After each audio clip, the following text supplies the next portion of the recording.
السلام عليكم. لا تنسوا الاعجاب بالفيديو والاشتراك في القناة تشجيعا لنا لنستمر بنشر المزيد إن شاء الله. السلام عليكم ورحمة الله تعالى وبركاته. سيداتي وسادتي متابعينا متابعاتنا على مختلف مواقع التواصل الاجتماعي على قناة المنتخب، أحييكم وأرحب بكم في هذه الإطلالة التلفزيونية المواكبة لمختلف الأنشطة والمستجدات اللي كتطرح على الساحة الرياضية الوطنية، ولعلكم تابعتم مثلي ومثل الجميع ما استجد على المشهد الكروي الوطني في الآونة الأخيرة مع تصاعد وتيرة الاحتجاج على التحكيم بشكل عام، واللي تبلور في بيانات ديال الشجب وديال التنديد. وكان كل هذا يعني كان ممكن أنه يتفهم بطريقة أو بأخرى، على اعتبار أنه لكل واحد الحق في أن يتظلم للرأي العام وللجامعة الملكية المغربية لكرة القدم وللإدارات المسؤولة على التحكيم المغربي على ظلم ربما يكون قد وقع لهذا النادي أو ذاك. كل واحد عنده الحق في التظلم، وكل واحد عنده الحق في أنه يحصل على الأجوبة حول أسئلة القلق التي تراوده إن كان بالفعل قد تعرض لظلم تحكيمي. الا انه ماشي هذا هو الهدف ديال هذه المداخله، انما الهدف الاساسي ديالها هو انه ما نباتق على هذه الاحتجاجات او على النوعيه من الاحتجاجات اللي انا اقول بصدق على انه لم يسلم منها المشهد الكروي الوطني في اي فتره من الفترات، وربما غادي يبقى ملازم لهذا المشهد، لانه الاحتجاج على التحكيم، الاحتجاج على الظلم التحكيمي قد يكون وقع على نادي أو آخر، أعتقد هذا الأمر سيظل ملازما لكرة القدم ماشي فقط الوطنية ولكن أيضا حتى كرة القدم العالمية. إذا ما غنحاول نتحدث عليه في هذه المداخلة بالذات هو الحجم الكبير اللي خدته هذه الاحتجاجات، واللي تطور الى كنظن بيانات ديال التنديد، بيانات ديال الشجب، وبيان ربما تجاوز الكثير من الحدود، لانه استهدف بالاساس رئيس الجامعه الملكيه المغربيه لكره القدم السيد فوزي القجع. بطبيعه الحال بوصفه رئيسا للجامعه كان ممكن انني نتفهم اي احتجاج من طرف نوادي، من طرف جماهير تتشعر بأنها أصيبت بظلم، وبالتالي كترفع الظلم ديالها إلى رئيس الجامعة اللي هو كيتعتبر القاضي الأول، اللي كيبحث دائما على مصلحة الأندية، تيبحث على تحقيق العدالة، تيبحث على تحقيق المساواة، كيبحث على أنه المشهد الكروي الوطني يتطهر شيئا فشيئا من كل الأسباب اللي كتخلي أن الأندية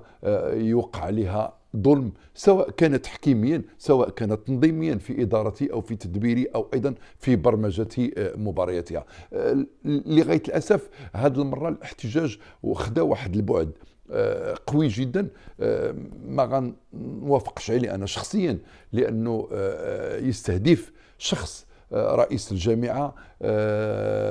شخص يقف على رأس مؤسسة رياضية وطنية، إن كانت له مسؤولية على مستوى تدبير كرة القدم الوطنية، تدبير مختلف المجالات، فلا أتصور على أنه في أي شيء يمكن يفعله أنه تكون عنده نية مبيتة لاستهداف فريق دون آخر. لا أتصور على أنه لما يوصل الإنسان إلى سدة الرئاسة ديال الجامعة الملكية المغربية لكرة القدم غادي يمكن يكون عنده هذه النية مبيتة في أنه يبيت لفريق دون آخر، أن يظلم فريق دون آخر، أن يتوانى في الدفاع على مصالح نادي من الأندية الوطنية. والحال أننا شاهدنا في مناسبة عديدة كيف أن رئيس الجامعة تدخل مباشرة من أجل فك العسر المادي اللي كان كيصيب الأندية الوطنية تدخل بما يعطيه المنصب ديالو من صلاحيات من أجل رفع الضرر، جبر الضرر، مناصرة الأندية الوطنية، خاصة اللي كيوقع عليها ظلم على مستوى القاري. شاهدنا الكثير من هذه الأشياء الدالة على أن رئيس الجامعة هذا هو دوره، واعتقد على انه كيلعب هذا الدور في انه يضع جميع الانديه الوطنيه في كفه ميزان واحده، لا يفاضل بين هذا الفريق او ذاك، حتى لو كان فريقه الفريق اللي كينتمي له واللي منه خرج باش يكون رئيس الجامعه الملكيه المغربيه لكره القدم، واقصد بذلك نادي النهضه الرياضيه البركانيه. يعني هاد الهجمة الشرسة في توقيت أعتقد على أنه كان توقيت حساس جدا، توقيت صعب جدا، توقيت استغلوا البعض لينهش في لحم السيد رئيس الجامعة، استغلوا البعض لغاية الأسف باش يروج على رئيس الجامعة ما لا نعتقده جميعا، بحيث أنه هذه الأطراف اللي كتعرفوا جميعا على أنها تحاول دائما أن تصطاد في الماء العكر، تحاول أن تتصيد، ما نقولش الأخطاء، ولكن كتصيد هذه اللحظات ديال الاختلاف اللي يمكن توقع داخل الجسم الرياضي الوطني باش تصطاد في الماء العكر، باش تروج ترويجات خاطئة، وفي ذلك تحاول يائسة على أنها تصيب السمعة ديال كرة القدم الوطنية. نعرف جيدا على أن المغرب يوجد في سباق قوي جدا مع مجموعة من الدول الإفريقية من أجل استضافة كأس إفريقيا للأمم 2025، ولغاية الأسف يعني لا احنا كنقولوا بأننا سننظم هذه الكأس من دون العودة إلى دفتر التحملات، من دون الاستجابة للمعايير اللي كتفرضها الكونفدرالية الإفريقية لكرة القدم. لسنا نحن من حاولنا أننا نضيقوا الخناق على السباق نحو تنظيم كأس إفريقيا للأمم باش نحصروه فقط في المغرب وفي الجارة الشرقية. أبدا، احنا دائما نقول على أن المغرب يتنافس اليوم مع 5 أو 4 ديال الملفات من أجل تنظيم هذه الكأس الإفريقية للأمم، الذين يحاولون أنه يخليوا أن المغرب كيمشي في هذا الاتجاه أو كيتكلموا عليه على أنه كيحاول أنه يهيمن على الكونفدرالية الإفريقية لكرة القدم، على أنه يوضع اليد القوية على مختلف الأحداث الرياضية الإفريقية. هذا كلام مردود عنه، ولكن هؤلاء لغاية الأسف كيتصيدوا مثل هذه الأشياء، وقد تصيدوها بالفعل. وأيضا قالوا على أن فوزي القجع الذي ينعت على أنه الرجل القوي داخل الكونفدرالية الإفريقية لكرة القدم، وهو يستمد هذه القوة ديالو، هذه الشرعية القوة اللي عنده في بناء صرح ديال كرة القدم الإفريقية، في تمتيع مؤسسات الكونفدرالية الإفريقية لكرة القدم بما تحتاجه من مناعة، من حصانة، من استقلالية في بناء القرارات. أنه قوة فوزي القجع في أنه يساعد باسم المغرب الكونفدرالية الإفريقية لكرة القدم على أن تطلع بمهامها وبمسؤوليتها. وهنا ما غنحتاج نجرد المجالات اللي مد فيها المغرب اليد بمنتهى الأريحية وبمنتهى العفوية، بمنتهى التلقائية لكرة القدم الإفريقية ولمؤسسة الكونفدرالية الإفريقية، لمساعدة هذه المؤسسة على أن تبني نفسها وعلى أنها تبني حكمتها الجديدة بشكل مستحدث يتناسب مع المؤسسات الرياضية الدولية. ما نحتاج نتكلم على الأحداث الكروية اللي صادفها المغرب ما أكثرها، ما نحتاج نتكلم على التناظرات التي صادفها المغرب للارتقاء بكرة القدم الإفريقية، أكان على مستوى كرة القدم الرجالية، أكان على مستوى كرة القدم النسوية، أكان أيضا على مستوى البنيات التحتية. ما نحتاج نتكلم على الدفاع المستميت ديال المغرب على القارة الإفريقية، على كرة القدم الإفريقية في المحافل الدولية، بخاصة على مستوى الاتحاد الدولي لكرة القدم. ولكن غنتكلم على رئيس الجامعة الذي صوره البعض على أنه فاسد، وركب عليها الإعلام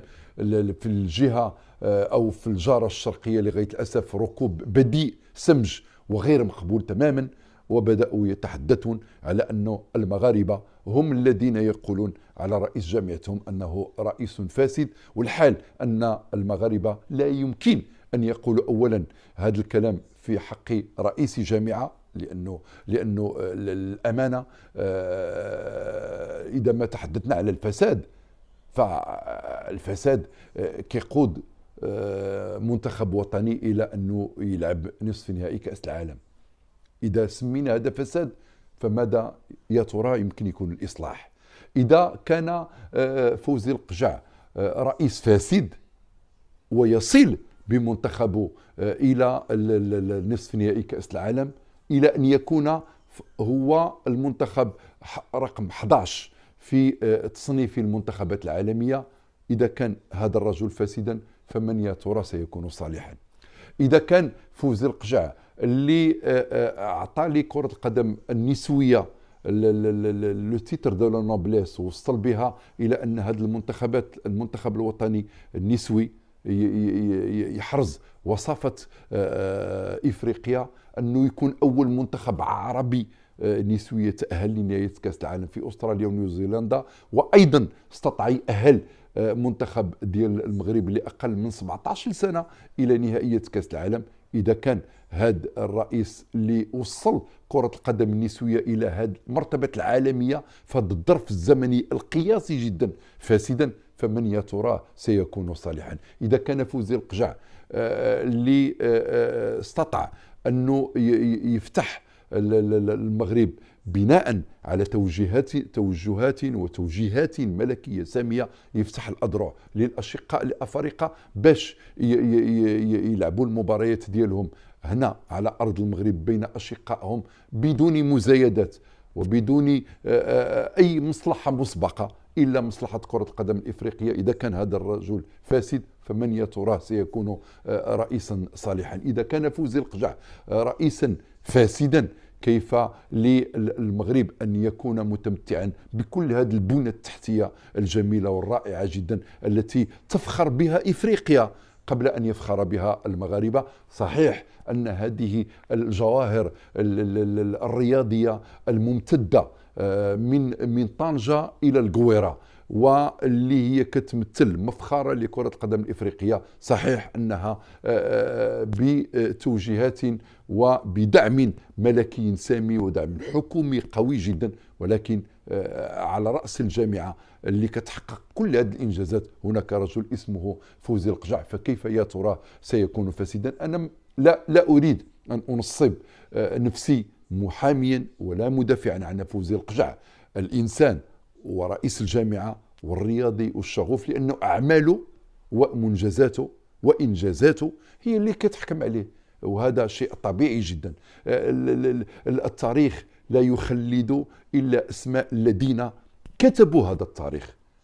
ماشي بلا تزييف وبلا مراء وبلا تنميقات غير مرغوب فيها. أنا شخصيا عبر مساري الإعلامي الطويل جدا ولله الحمد على مدار تقريبا 4 عقود أو يزيد من الزمن، عاشرت الكثير من رؤساء الجامعة، كنت لهم يعني صديق مقرب، بمعنى أنه مصلحة كرة القدم كتقتضي دائما أنك تكون مع الرجل الأول الوصي على كرة القدم الوطنية في محاولة لإعطاء ما تستطيع أن تعطيه كقيمة مضافة لتطوير العمل على مستوى كرة القدم الوطنية. عاشرت وعايشت وجايلت مجموعة من رؤساء الجامعة، ولا أريد أنا شخصيا أنني نوضع تراتبية لأي منهم، لأنهم كلهم جاءوا إلى هذا المنصب وشغلوا رئاسة الجامعة وكان عندهم طموح كبير للارتقاء بكرة القدم الوطنية، من المرحوم الكولونيل المهدي بن المجدوب، المرحوم ادريس الجنرال ادريس باموس، ايضا المرحوم الجنرال للشرف على الجامعة الملكية المغربية لكرة القدم ما بين سنة 1994 الى يعني ما بين 92 93 94 الجنرال والله حتى الاسم، ولكن غادرنا الى دار البقاء. بعد ذلك جاء طيب الذكر الجنرال دو كور دارمي حسني بن سليمان، اللي امضى سنوات طويله في رئاسة الجامعة الملكية المغربية لكرة القدم، وحتى هو يعني كانت عنده أيادي بيضاء على كرة القدم الوطنية، وارتقى بها إلى مراتب كبيرة جدا. الكولونيل الزموري، عفوا المرحوم الكولونيل الزموري هو اللي غاب علي الاسم ديالو وأنا تذكرته رحمة الله عليه. ثم أيضا جاء بحال اللي قلت طيب ديك الجنرال دو كور دارمي حسني بن سليمان، اللي أيضا بذل مجهودات كبيرة من أجل الارتقاء بكرة القدم الوطنية، وأعطت فترة رئاسته أشياء كثيرة للمنتخبات الوطنية ولكرة القدم الوطنية. ثم أيضا طيب الذكر علي الفاسي الفهري، وبعد ذلك جاء فوزي القجع. أستطيع أن أقول على أن هذه واحدة من أغنى وأجمل الحقب اللي مرت بها كرة القدم الوطنية. جمالية الحقبة اللي أشرف فيها فوزي القجع على رئاسة الجامعة ما كتقترنش فقط بنتائج المنتخبات الوطنية، وفي طليعتها المنتخب الأول اللي كيحقق إنجاز تاريخي في كأس العالم بقطر بوصوله الى الدور نصف النهائي. ما كيقتصرش فقط على نتائج المنتخبات الوطنيه الاخرى وذكرتها كامله. المنتخب ديال كره القدم داخل القاعه اللي كيتوج مرتين بطلا لافريقيا، مرتين لبطل العرب، وايضا يصل الى الدور الربع النهائي لكاس العالم لكره القدم ديال الفوتسال. ايضا المنتخب النسوي اللي كيتاهل لاول مره في تاريخه الى نهائيات كاس العالم. ايضا الانديه الوطنيه اللي على مدى هذه العشر سنوات الأخيرة كلها وهي كتهيمن وكتحتكر الألقاب الإفريقية، سواء على مستوى عصبة الأبطال أو سواء على مستوى الكأس الكونفدرالية. وما نساوش على أنه اللي ساهم مساهمة كبيرة في صناعة هذه الأمجاد، في صناعة هذه الإنجازات الكبيرة للأندية الوطنية هي الجامعة، إذ بتوجيهات من رئيس الجامعة أعطى التعليمات ديالو على أن الجامعة تساهم مع الأندية في تأمين الرحلات المباشرة، وأيضا عبر طائرة خاصة كل ما كانت الرحلة معقدة وطويلة المدى، باش يساعد الأندية الوطنية على أنها توصل إلى المباريات ديالها هي في أريحية كاملة. ما اقترنش هذا فقط بحال اللي قلت على النتائج، أيضا امتد الى اولا البطوله الوطنيه هي اول بطوله كتستعمل النظام ديال الحكم ديال الفيديو او ما يسمى بالفار. المباريات ديال البطوله الوطنيه كلها تقام على ارضيات جميله جدا معشوشبه. قبل كانت تلعب المباريات عندنا على العشب الاصطناعي، اليوم كل المباريات ديال قسم البطوله الاحترافيه الاولى تجرى في ملاعب بعشب طبيعي، وتجرى ايضا وسط إنارة عالية الجودة وفي مدرجات يعني مريحة بالنسبة للمشاهدين والمتفرجين والمتابعين للنوادي. مجمل هذه الاشياء اضافه الى الخطوات الحديثه اللي تقطعت على في مجال ديال الحكمه، في مجال ديال الانتقال بالانديه من الاطار الهاوي للاطار الاحترافي، خلق الشركات الرياضيه، المساعدات اللي كتعطى للانديه، وايضا المراكز التكوين اللي كتساعد الجامعه مباشره، كتساعد الانديه في انها تقيم. كل هذه الاشياء انجزت في عهد فوزي القجع. وبحال اللي ذكرت ماشي انا اللي غادي نرافع عليه ولا غندافع عليه، اللي غيدافع عليه هو الانجازات ديالو وهاد الاشياء اللي كتحقق. اذا فليفهم الذين يريدون ان يركبون على الموجه والذين يريدون انهم يصطادوا في الماء العكر ويعتقدوا اعتقاد جازم واعتقاد واهم ايضا على ان المغاربه يريدون ان ينالوا من رئيس جامعتهم سيد فوزي القجع، فهم خاطئون. لاننا اولا بعد الفرح الجماعي الكبير جدا اللي عشناه جميعا والفريق الوطني كيوصل نصف نهائي كاس العالم، قدمنا الشكر لوليد الركراكي لاسود الاطلس، قدمناه ايضا للسيد رئيس الجامعه، لانه الشهادات المجروحه في حقه كتجي من الناس اللي هما كيصنعوا الحدث. هو اظنكم استمعتوا الى وليد الركراكي اللي كان واضح جدا عندما تكلم في ندوته الصحفيه الاخيره قال على أنه هو يتصدى للدفاع عن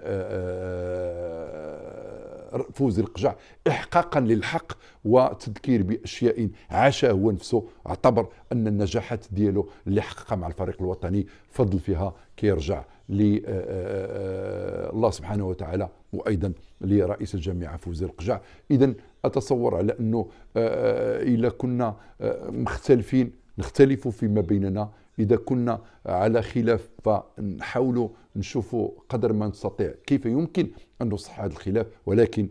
يبقى الشيء الأساسي الذي لا يمكن أننا نتنازل عليه هو أننا جميعا عندما يتعلق الأمر بمصلحة المغرب، عندما يتعلق الأمر بمصلحة كرة القدم الوطنية، عندما يتعلق الأمر بمصلحة الأندية الوطنية وهي تخوض معاركها على المستوى الإفريقي، مبارياتها على المستوى الإفريقي، كلنا نصطف وراء مصلحة المغرب، كلنا نقف ونصطف وراء مصلحة الأندية الوطنية، وراء مصلحة كرة القدم الوطنية، لا نفرق بين هذا وذاك، نكرم